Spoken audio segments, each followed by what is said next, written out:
ஆர்சிபியை பொறுத்த வரைக்கும் இந்த ரீடென்ஷன் எல்லாருமே எக்ஸ்பெக்ட் பண்ணதுதான். பிளேயிங் 11 அந்த கோர் அப்படியே ரீடைன் பண்ணாங்க. ஒரு 2 பிளேஸுக்கான பேக்கப்ஸ் ரீடைன் செஞ்சிருக்காங்க. லைம் லிவிங்ஸ்டனுடைய ரிலீஸஸ் நீங்க சொன்ன மாதிரி அந்த ஒரு ரிலீஸ் மட்டும்தான் ஒரு பெரிய ரிலீஸ். மற்றபடி பர்ஸ் அமௌண்ட்டை இன்க்ரீஸ் பண்றதுக்கான ஒரு ரிலீஸாக தான் நான் பாக்குறேன். 15.4 crores வராங்க. அவங்க என்ன டார்கெட் பண்ணுவாங்கன்னு நினைக்கிறீங்க? இந்த மார்க்கெட் அவைலபிள் என்ன இருக்குன்னு நினைக்கிறீங்க? இந்த 3 பவுலர்ஸ் தான் மெயின் டார்கெட். இவங்களுக்கான பேக்கப்ஸ் உடனடியா கண்டிப்பா லைக் டு லைக் பேக்கப்ஸே நம்ம ஆப்ஷனை தேட வேண்டியது இருக்கும். இந்த 16 கோடியை அந்த இடத்துல ஒரு 50 to 60% அந்த இடத்துல இன்வெஸ்ட் பண்றது நல்லா இருக்கும் அப்படின்னு தோணுது.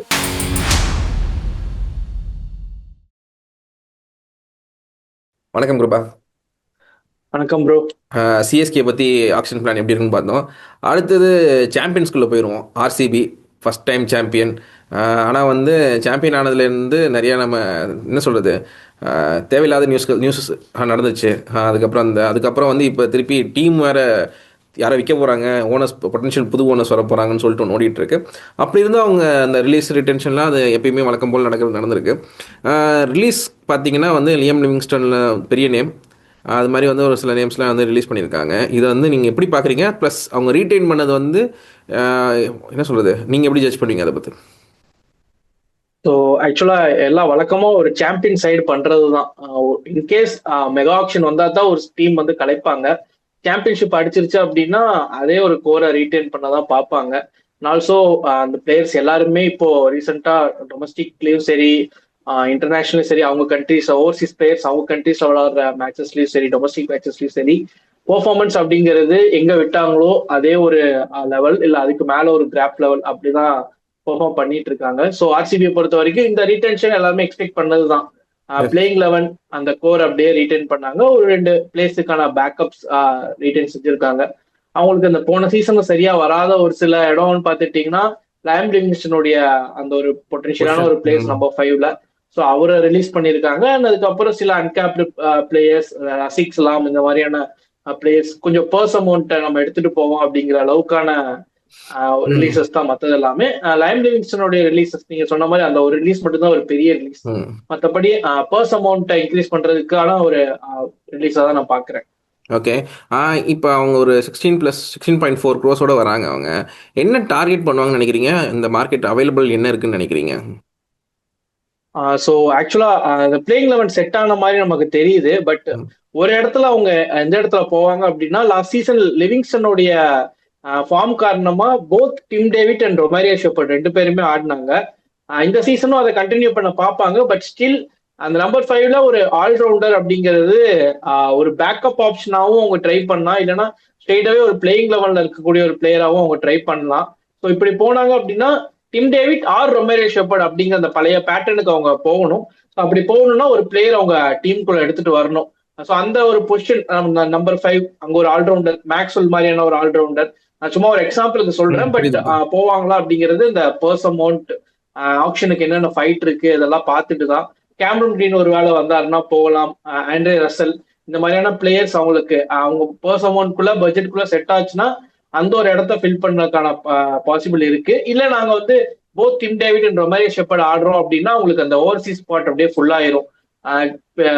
பில் சால்ட் இருக்காரு, ஹேசல்வுட் இருக்காரு, ஷெப்பர்ட் அண்ட் டிம் டேவிட் அப்படிங்கும்போது 4 ஓவர்சீஸ் ஸ்பாட் அங்கேயே ஃபில் ஆயிரும்.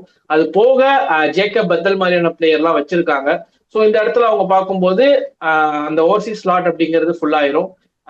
அதே மாதிரி யாஸ்டேயால் மேல ஒரு கேஸ் இருக்கு அப்படிங்கிற மாதிரி நம்ம பார்த்தோம்.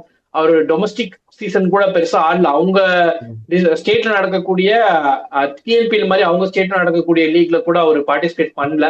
பட் ஸ்டில் ரீட்டைன் பண்ணியிருக்காங்க அப்படிங்கும்போது அவருடைய ஒருவேளை அவருனால அன்பார்ச்சுனேட்லி ஆட முடியாம போச்சுன்னா அவருக்கு பதிலாக ஒரு லெஃப்ட் ஆர்ம் பேசர் டொமஸ்டிக்ல இருந்து எடுத்துட்டு வர வேண்டியதா இருக்கும். இல்ல ஆப்ஷன்ல யார் ரிலீஸ் பண்ணியிருக்காங்களோ ஒரு லெஃப்ட் ஆர்ம் பேசர் எடுத்துட்டு வர வேண்டியதா இருக்கும்.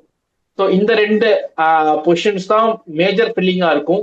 அது போக புவனேஸ்வர் குமாரோடைய ஒரு பேக்கப் ரசிக் சலாம் மாதிரியான ஒரு பவுலர் இன்கேஸ் அவங்களுக்கெல்லாம் ஹேசல்வுட்டுக்கான ஒரு பேக்கப். ஏன்னா இன்ஜுரி ப்ரோன் அப்படிங்கிற மாதிரி நம்ம வந்துச்சு அப்படின்னா ஆஃப் சீசன்ல ஒரு அந்த இடத்துல வேற ஏதோ ஆப்ஷன்ல இருந்து வெளியே அன்சோல்ட் ஆன பிளேயர்ஸை வந்து நம்ம டார்கெட் பண்றதை விட்டுட்டு இந்த 16 crore வச்சு அதுக்கான பேக்கப்ஸா எடுத்துட்டாங்க அப்படின்னா இந்த சீசனும் சூப்பரா இருக்கும். ஸோ ஸோ அதுக்கான ஒரு ஆப்ஷனா தான் இருக்க போகுது 16 crore வச்சுட்டு. ஓகே, எனக்கு இப்போ என்ன சந்தேகம்னா, இப்போ அவங்க T20 வேர்ல்ட் கப் நடுவில் வருது, ஐபிஎல் முன்னாடி நடந்துருதுல அது நம்மளுக்கு பார்க்கும்போது. எஸ் ப்ரோ, அப்போ வந்து பிப்ரவரியில நடக்கும். ஃபில் சால்ட் இருப்பார் அங்கே, ஆடிட்டு எப்படி வர போகிறான்னு தெரியல. ப்ளஸ் கோலி வந்து ரிட்டையர் ஆகிட்டாங்க T20 ஃபார்மேட்லேருந்து. 1 இயரில் வந்து ஓடிஐ தான் 2 மேட்ச் தான் ஆடிருக்காங்க. அந்த ஓப்பனிங் ஸ்லாட் வந்து இவங்க பெருசாக வந்து பேக்கப்போட எதுவும் எடுக்கிற மாதிரி தெரியல எனக்கு. அப்படி எடுத்தாங்கன்னா எப்படி போவாங்க? ஏன்னா இன்னொரு கேள்வி வந்து, இப்போ தோனி வந்து வருஷம் T20 ஆனாலும் ஒரு வருஷம் ஃபுல்லாக அவர் எதுவுமே கிரிக்கெட்டு ப்ளஸ் அந்த ஒரு ஹேபிட்லேயே இல்லாமல் இருக்கார். அதே மாதிரி தான் இப்போ ஆல்மோஸ்ட் கோலி அந்த இடத்துக்கு போயிட்டாப்புல. அப்படி இருக்கும்போது தோனி வந்து ஸ்மார்ட்டாக ஒரு 10 to 20 பால்ஸ் மட்டும் ஃபேஸ் பண்ணுறதுக்கான இடத்துல வந்து நின்றுட்டு அவர் வந்து இயர்லி வந்து அந்த 10 to 20 பால்ஸ் ஒரு 14 இன்னிங்ஸில் வந்து 10 இன்னிங்ஸில் வந்து அந்த 14 பால்ஸ் 10 பால்ஸ்குள்ளே தான் ஆடுற மாதிரி இருக்கும். ஸோ அந்த ஒர்க் லோடும் ஜாஸ்தி இல்லை, ப்ளஸ் அவர்கிட்ட எதிர்பார்க்கப்படுற விஷயம் இல்லை. பட் கோலிக்கு என்ன சேலஞ்சுன்னு பார்த்தீங்கன்னா, he has to open, he will be opening. அப்போ வந்து லாங் இன்னிங்ஸ் ஆட வேண்டியதுக்கான அந்த டச்சு ஃபார்ம்லாம் தேவைப்படுது. எப்படி இருக்குன்னு நினைக்கிறீங்க இப்போ கோலி ஆஃப்டர் ரிட்டையர்மெண்ட் வந்து வர்றது? ஸோ ஆக்சுவலா போன சீசனே பார்த்துட்டீங்க அப்படின்னா அவர் ஆஃப்டர் ரிட்டையர்மெண்ட் தான் வந்தாரு T20 வேர்ல்ட் கப். பட் நீங்க சொல்றதுலயே ஒரு டைம் ஆயிடுச்சு. எஸ், அப்போ வந்து ஒரு அப்பதான் வின் பண்ணாங்க, ஒரு 7 to 8 months அந்த டைம்லயே வந்துட்டாங்க. இப்போ வந்து நீங்க சொல்ற மாதிரி ஓடிஐ மட்டும்தான் ஆடுறாரு, டொமஸ்டிக் கூட ஆடுவாரா அப்படிங்கிறது தெரியல.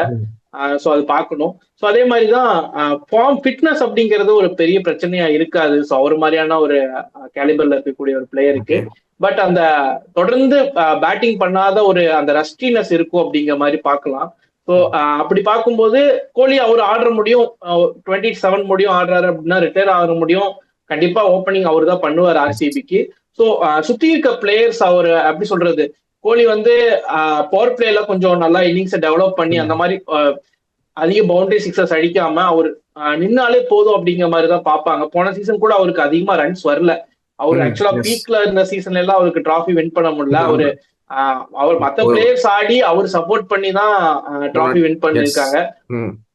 அப்படிங்கும்போது அவர் அதே கண்டினியூ பண்ணுவாரு. ஸோ ஃபில் சால்ட் அவங்களுக்கே தெரியும், ஒன்ஸ் செட் ஆயிட்டாரு அப்படின்னா பவர் பிளேல ஒரு 70-80 ரன்ஸ் கொண்டு வந்துருவாரு. ஸோ கோலி அந்த இடத்துல லூஸ் பால்ஸ்ல பவுண்டரிஸ் அடிச்சுட்டு சிங்கிள் ரொட்டேட் பண்ணிட்டு இருந்தாலே போதும். ஸோ அவர் வந்து ஒரு ஆங்கர் ரோல் மாதிரி ஆடிட்டா டீம்ல ஏகப்பட்ட ஹிட்டர்ஸ் இருக்காங்க பின்னாடி. ஜிதேஷ் சர்மாவா இருக்கட்டும், கிருணல் பாண்டியா கூட வந்து அடிப்பாரு, டிம் டேவிட், ரொமாரியோ ஷெப்பர்ட், இந்த மாதிரியான ஒரு ஹிட்டிங் லைனப் இருக்கும்போது கோலி ஒரு 110 to 120 அந்த ஒரு ஸ்ட்ரைக் ரேட்ல ஆடினாரு அப்படின்னா பெர்ஃபெக்டா இருக்கும். ஸோ அவருக்கு பெரிய பிரச்சனை எல்லாம் எதுவுமே இல்லை. அவர் வந்து ஒரு ஆங்கர் ரோல் பிளே பண்ணாலே போதும். இப்போ வந்து என்ன எதிர்பார்க்கப்படுதுன்னா வந்து பெரிய அதிரடியான ஆட்டம் எதிர்பார்க்கப்படல கோலி கிட்ட சொல்ல போனா.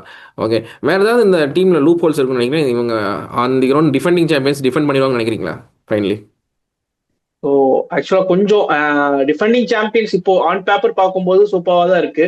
லூப் ஹோல்ஸ் அப்படிங்கும்போது ஹேசல்வுட், புவனேஸ்வர் குமார் 2 பேருமே இந்த இன்ஜுரி ப்ரோன் மாதிரி எனக்கு தோணுது. புவனேஸ்வர் குமார் லாஸ்ட் சீசன் பெர்ஃபெக்டா விளையாண்டுட்டாரு, சூப்பரா போல் பண்ணிட்டாரு. ஒருவேளை அவருக்கு ஒரு ஆஃப் சீசன் அமைஞ்சாலோ, இல்ல ஹேசல்வுட் போன சீசன் வந்து ஒரு ஃபென்டாஸ்டிக் சீசனா இருந்துச்சு, டிராஃபி வின் பண்றதுக்கு ஒரு மெயின் ரீசனாவே இருந்தாரு. ஸோ இப்போ அவர் இந்த ஆஷஸ் கூட ஒரு ஃபர்ஸ்ட் ஃபியூ ஆஷஸ் மேட்சஸ் ஆடல, 2 மேட்ச் ஆடல. அப்படிங்கும்போது அவர் திரும்ப வந்து ஒருவேளை அவரு ஃபார்ம் அவுட் ஆயிட்டாரோ, இல்ல அவரு வந்து இன்ஜுரியில பாதி சீசன்ல போயிட்டாரோ, அந்த இடத்த ஃபில் பண்றதுக்கான பிளேயர் பொட்டன்ஷியல் பேக்கப்ஸ் இருக்கா அப்படின்னு கேட்டீங்கன்னா அது இந்த ஆப்ஷன்ல தான் தேடணும். ஸோ அந்த ஒரு லூப் ஹோல் நான் பாக்குறேன். அதே மாதிரி அந்த யாஸ்டேயாலுடைய கேஸும் அதேதான். 3 ஃபாஸ்ட் பவுலர்ஸ், எஸ், இந்த 3 ஃபாஸ்ட் பவுலர்ஸ் ஒருவேளை இல்ல அப்படின்னா ஆர்சிபி பொட்டன்ஷியலா யாரை வச்சு ரீப்ளேஸ் பண்ண போறாங்க. ஸோ அந்த ரீப்ளேஸ்மெண்ட் போன சீசன் மாதிரி அவங்களுக்கு கை கொடுக்குமா அப்படிங்கிறது தெரியல. ஸோ அந்த இடத்துல ஒரு லுக் ஹோல பாக்குறேன். அது போக பேட்டிங் வந்து இப்ப எல்லாருமே ஃபார்ம்ல தான் இருக்காங்க. ஸோ ஒருவேளை 1-2 பிளேயர்ஸ் ஃபார்ம் அவுட் ஆயிட்டாங்க அப்படின்னா அந்த இடத்துல கொஞ்சம் டீம் வந்து மோசம் அடையலாம். பட் இந்த 3 பவுலர்ஸ் தான் மெயின் டார்கெட். இவங்களுக்கான பேக்கப்ஸ் உடனடியா கண்டிப்பா லைக் டு லைக் பேக்கப்ஸே நம்ம ஆப்ஷனை தேட வேண்டியது இருக்கும். இந்த 16 கோடிய அந்த இடத்துல ஒரு 50 to 60% அந்த இடத்துல இன்வெஸ்ட் பண்றது நல்லா இருக்கும் அப்படின்னு தோணுது. Subscribe to One India and never miss an update.